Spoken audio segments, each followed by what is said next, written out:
This happens many a time to us as cricketers. You find it tough initially and then gets easier. One such memory I remember was when I was playing my first test game in Melbourne against Australia, 2018, Boxing Day test match. It was my first game. I was very nervous. I was playing in front of a 80,000 crowd against a top quality bowling lineup like Australia have. So I found it hard initially. They were bowling great areas. We started off really slow, and then as the inning progressed, I got better and better. But this thing happens to us quite often. Fast and bouncy tracks in Australia are hard to deal with. Normally the ball would come at a good height, but when you play in Australia, there is a little more bounce, so you have to get on top of the bounce to play. And then I remember playing the last over before lunch on my first game in Melbourne with 80,000 crowd, and all of them putting pressure on you, and they're just like, ooh, oh. So if you've defended the ball and it's like, oh, and if you get beaten or if there's a wicket and everyone's shouting. So they really know how to make you feel the heat when you're playing against them. There is banter between the crowds, certain sections of the crowd. If you're fielding at the deep, they will make sure they take a slight dig at you. They know how to unnerve you there. And Australia have been a top quality side over the years. They're fierce competitors. They play their sport really hard, and that's what makes Australia a really tough away tour.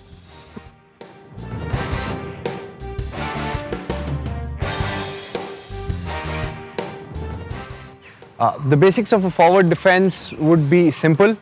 Lead with your head and shoulder towards the line of the ball. Try and get a good stride in. Your leg is right just beside the ball, and you defend it like this. There shouldn't be any gap between bat and pad. Ideally, bat and pad close to each other so that the ball doesn't. If your bat and pad's like this, there's a good chance that the ball goes in between. So it's not going to really help your defense. So try and keep your bat and pad close. Good stride in front. When you lead with your head and shoulder and have a good stride, then you're watching the ball as you're playing right under your head. And especially for the balls that swing in, you want to be covering the swing, and also the balls which move out. So you try and take your leg to the pitch of the ball as close as you can. So you negate either the in swing or the out swing, and you're right close there. Your head right on top of the ball, and you're defending it. And it's more of a dead defense where you defend it and the ball stays here. You're not looking to score off it, or you're not defending this way. When it comes to a back foot defense, you would want to go back and across, try and cover the line of the ball, have your body behind the line of the ball, and you defend it here. This way, again, you're in a good side-on position, which allows you to watch the ball for a little longer time and play right under your eye. If your bat is here right behind the ball, you can play it with soft hands so that the ball hits the bat here and it drops off. You use a lot of back foot defense for on bouncy tracks and on for short stuff, but you got to make sure that you're right behind the ball in this fashion, and the angle of your bat downwards, and not beside and the bat outside. The time you leave the bat outside, you give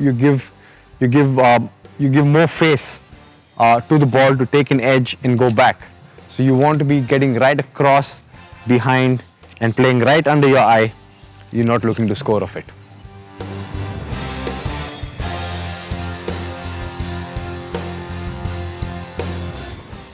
I think balance is the key to batting. If you're well balanced, then there is power, there is control, and the ball is going where you want to hit the ball.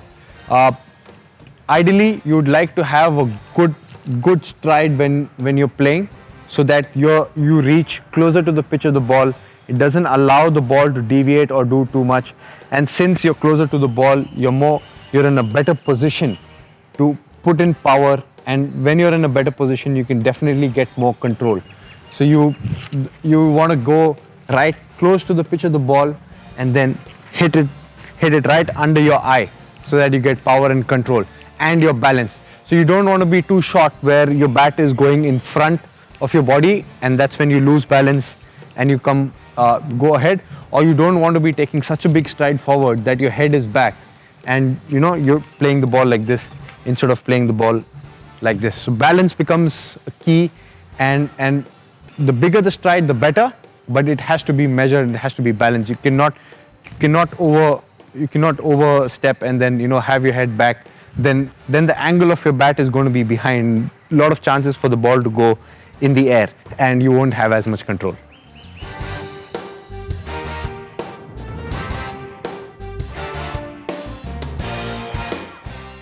I think feet are very important because when I'm batting, I look at wherever I want to hit the ball, my toe should be pointing towards there.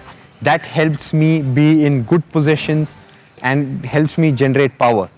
So if I'm looking to play on drive, then I would like to face, move my feet, get enough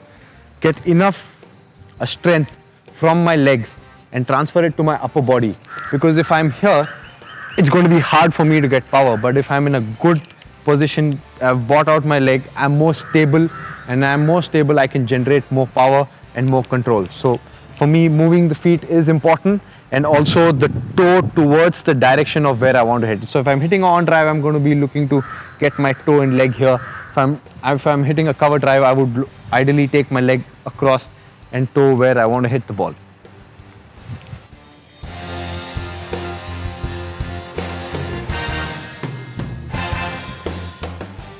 What I usually do is I try and play the ball as close to my body as possible.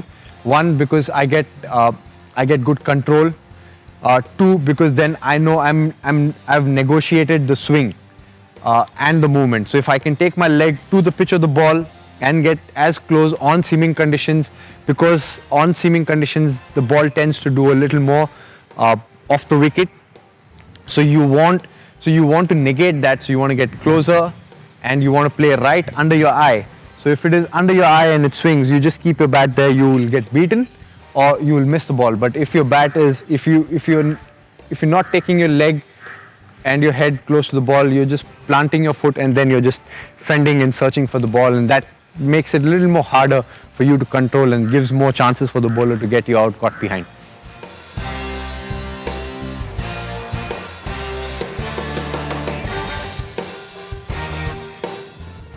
So seaming conditions would mean the wicket is either a little damp or green, and there is enough moisture for the ball to do its bit.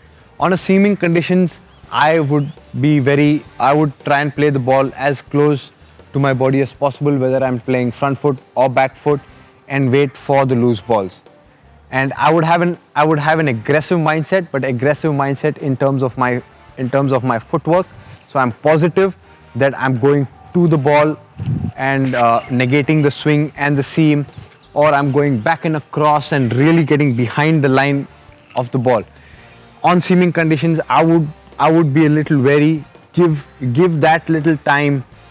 Give the new ball or the 1 hour to the faster bowlers or the bowlers who are bowling, and bide my time. Wait for the loose balls, and once I get the loose balls, I score off it. As the day progresses, the sun comes out, the wicket gets a little better to bat on, and that's when I can cash in. But the important thing for me is to play close to my body, not be very expansive with my stroke play, be defensive, look for singles, come close to the body, take my head to the ball, leg to the ball, let the ball come close to my body, play with softer hands, and try and take singles here so that I can rotate the strike and then wait for the really loose ones where I can score off.